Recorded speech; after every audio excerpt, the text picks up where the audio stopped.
Saya nak balik ataupun pergi kepada apa yang disebut oleh Yang Berhormat Timbalan Menteri Besar Kelantan pada petang ini. Pasal saya berjanji dalam posting Facebook saya akan sambung ulasan terhadap kata-kata Datuk Timbalan Menteri Besar pada malam ini. Mungkin saudara-saudari ataupun tuan-tuan puan-puan dah dengar ataupun baca kenyataan Datuk Muhammad Amar. Antara lain ialah tentang Save Kelantan. Ya. Jadi alhamdulillah akhirnya Save Kelantan disebut oleh Timbalan Menteri Besar Kelantan.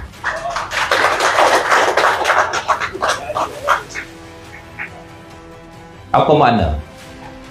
Maknanya Save Kelantan telah sampai ke pendengaran pemimpin di Kota Darunai. Cuma dia kata Save Kelantan ini adalah Save Husam, kerana nak menyelamatkan Husam. Ya. Kononnya kerana Husam nak menonjolkan diri supaya dipilih menjadi calon pilihan raya akan datang. Jadi yang nak beritahu ke Ustaz Muhammad Amar kita, kalau setakat nak jadi calon, ambo rasa tak payah lelah jelek buat Save Kelantan.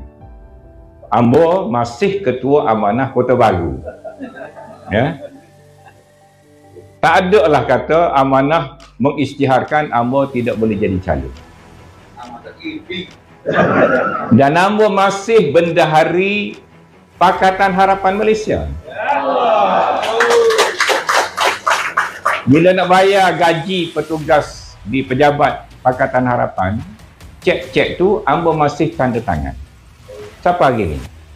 Dan untuk membentangkan laporan tahunan dalam mesyuarat agung PH yang akan datang, ambo kena tanda tangan penyata keuangan PH sebagai bendahari PH. Jadi sebagai bendahari PH, ambo rasa ambo nak jadi calon tu rasa mudah lah. Rasa boleh lagi, tak payah Save Kelantan. Ya. Save Kelantan hanya akan berfungsi, berkesan kalau kerajaan Kelantan lemah. Kalau kerajaan Kelantan sudah kuat, tak payah takut dengan Save Kelantan.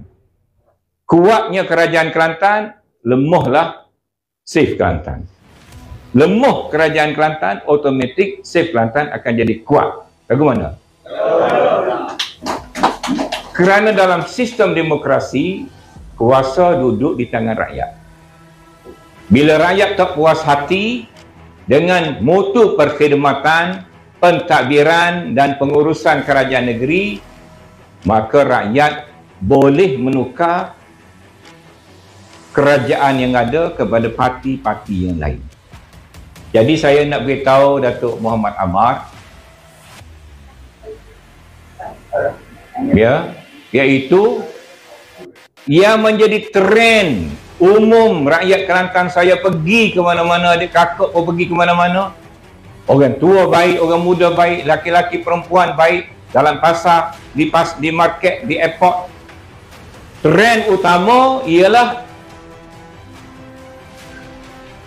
Ustaz Ni Amar sebagai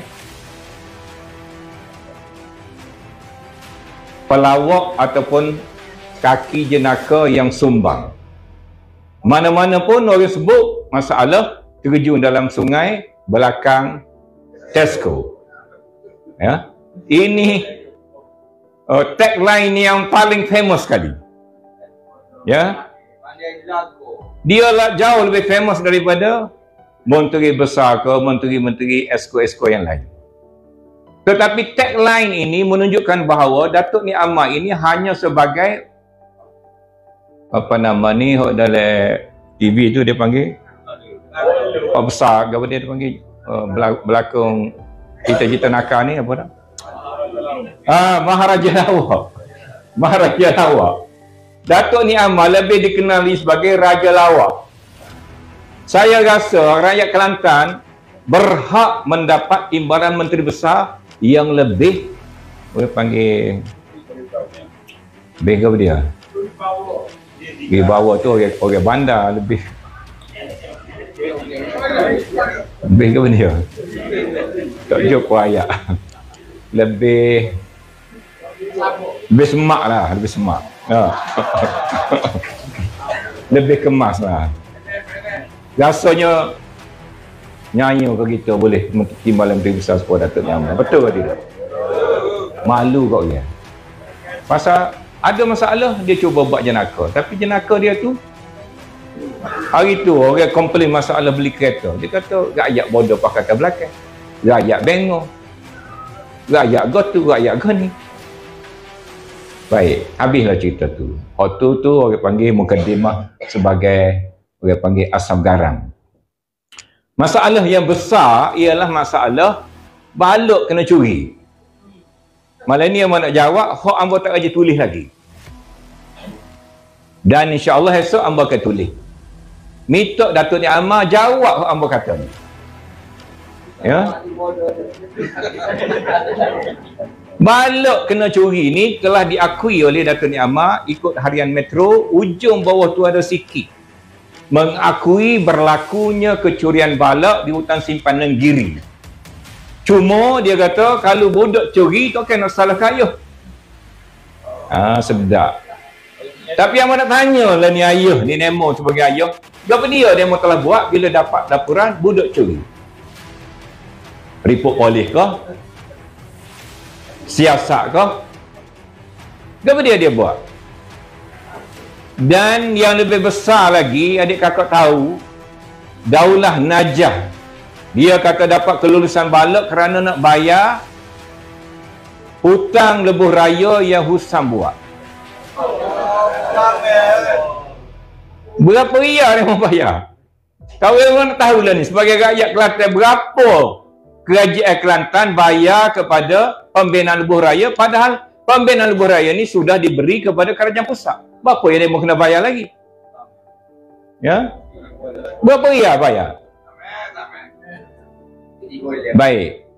Maka diberi kawasan balok. Adik kakak tahu berapa keluasan balok diberi di hutan simpanan Giri ni? Dia ada 2 blok. PT 7784. PT ni bermakna tanah milik. PT 7785. PT 7784 720 ekar. PT 7785 1300 hektar. Capur 2 tu bermakna 2000 ekar. Ya. 2000 ekar lebih sikit, 2030 hektar, 60 hektar kalau tak silap apa. Adik kakak tahu ke berapa Daulah Najah kena bayar kepada Jabatan Hutan untuk waktu ambil balok ni? Sebelum ni hamba tak royak. Pasal style hamba tidak lerak sekaligus. Ya. Adik kakak perhatilah lepas-lepas tu. Hamba tidak lerak sekaligus. Pasal hamba nak jaga nama syarikat. Hamba tak si attack orang peribadi. Hamba nak pergi pada polisi. Masalah pengurusan. Kalau ambil di situ cukup, demo beki, hamba berhenti. Tapi kalau demo mari hunggar, mari tak tutup kalu, hari ni hamba nak malam ni insya-Allah hamba nak kerak sikit muncul. Bayaran dia dua-dua ni hanya RM200,000. Ya. Bagi dengan 2000 ekar tadi, ya. Bagi 2000 ekar tadi, 200,000 bagi 2000 ekar.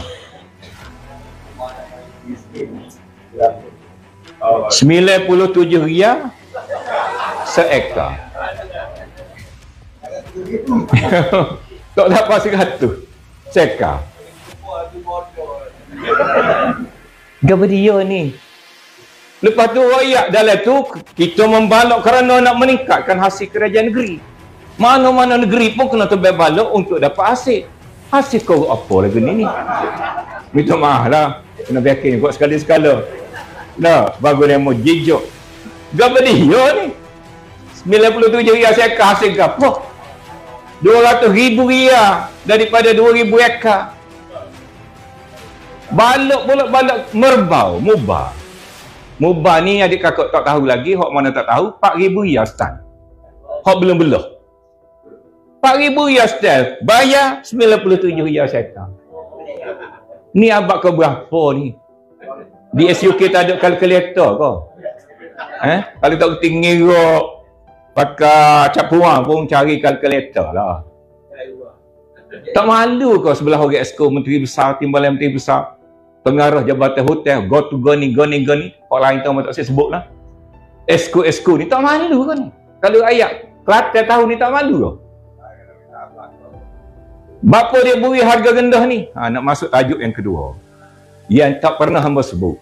Tapi oleh kerana dia mau waktu bik mucung, hamba waktu bik golok nak putus mucung. Adik kakak tengok lesen daulah ni. Lesen daulah ni DS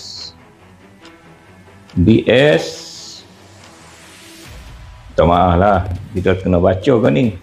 Boleh buat kuasa kodeh. DS kita tengok DS ada kitab besar ada. Kitab besar bila tak ditunjuk gitulah kitab besar. Jadi untuk maklumat kajian negeri, ambo ada laporan penuh ni. Dia mau yang ingat ambo kecek kuasa kodeh. Dalam lesen dia adalah DS 04 sebelah 2021. DS 04 sebelah 2021. 04 tu bermakna tanah milik. Kalau tanah balok 01. Kerana dia kata tanah ini sudah diberi milik PT 7784, PT 7785. Kerana itulah dia cah murah tadi. Tidak charge bayaran hutan yang biasa. Tetapi adik kakak rakyat Kelantan kena tahu, setakat yang hamba tahu, bila nak beri milik tanah hutan simpan kekal, dia kena gazet semula hutan simpan itu. Dia panggil D-gazette. Lepas tu tanah milik tadi kena gazet dulu jadi tanah milik, barulah boleh dikenakan bayaran secara tanah milik. 04. Kalau tidak, dia bersalahan dengan undang-undang. Oh ni amba malas, amba tak sekecek belum pada ni. Amba tak silah siapa demo dihadapkan kepada masalah jenayah. Tapi dah demo cari masalah, amba pun bukan boleh belah mana. Amba minta polis dan SPRM menyiasat kesalahan kerajaan Kelantan telah meluluskan bayaran hutan secara tanah milik pada tanah yang belum digazetkan sebagai tanah milik kerana asalnya adalah hutan simpan kekal. Tolong jawab. Esok tolong jawab. Ya. 04 adalah tanah milik. Tanah ni belum digazetkan. Saya minta YBLA, penasihat undang-undang kerajaan Kelantan, memberikan pandangan apa yang saya kata pada malam ini.